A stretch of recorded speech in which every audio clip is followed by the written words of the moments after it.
Selena, my angel in the sky. Στρόπα και στο ξαναλέω,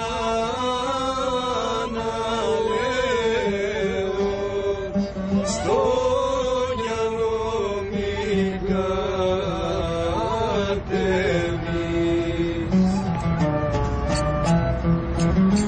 Στρόπα και στο ξαναλέω,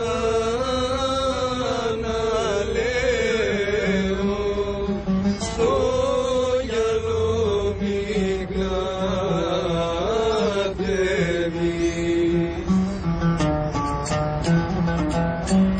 Κι ο γυαλός κάνει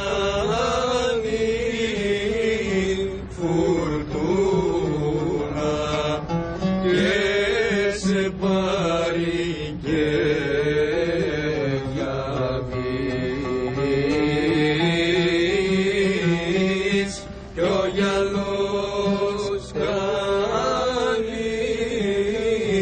φουρτούνα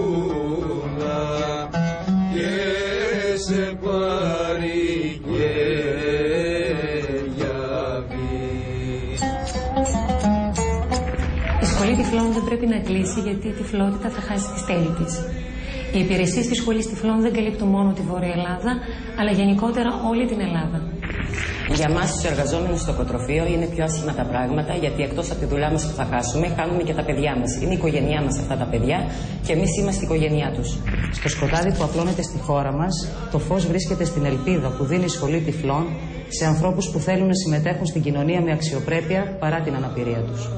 Δεν μπορώ να διανοηθώ που στη μεταπολεμική Ελλάδα του 1947 υπήρχε κοινωνική μέριμνα και στη σύγχρονη Ελλάδα του 2010 η κοινωνική πρόνοια μετριέται με δείκτες ανταποδοτικότητας των προνοιακών ιδρυμάτων.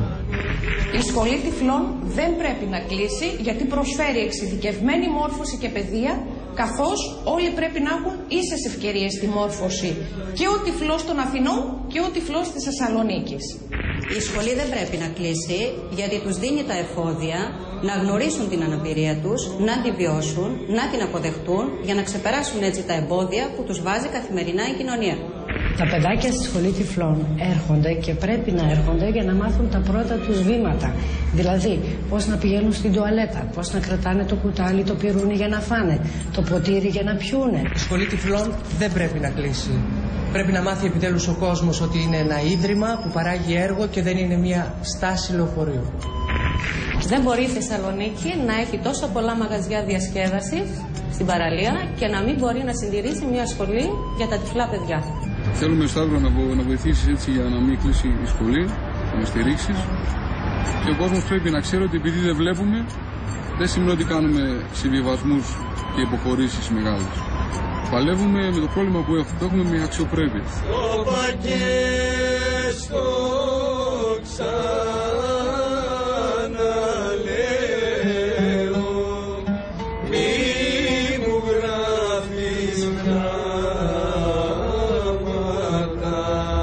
Η σημαντικότερη αλλαγή που θα συμβεί στις μέρες μας, υποστηρίζουν κάποιοι, είναι ότι θα χαθεί η ανθρωπιά.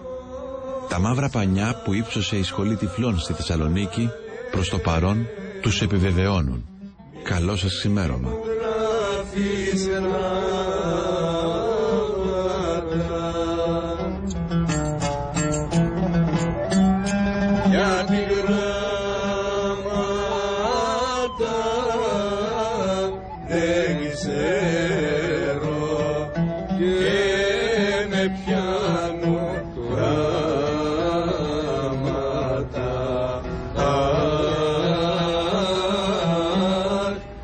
Την γραμμάτα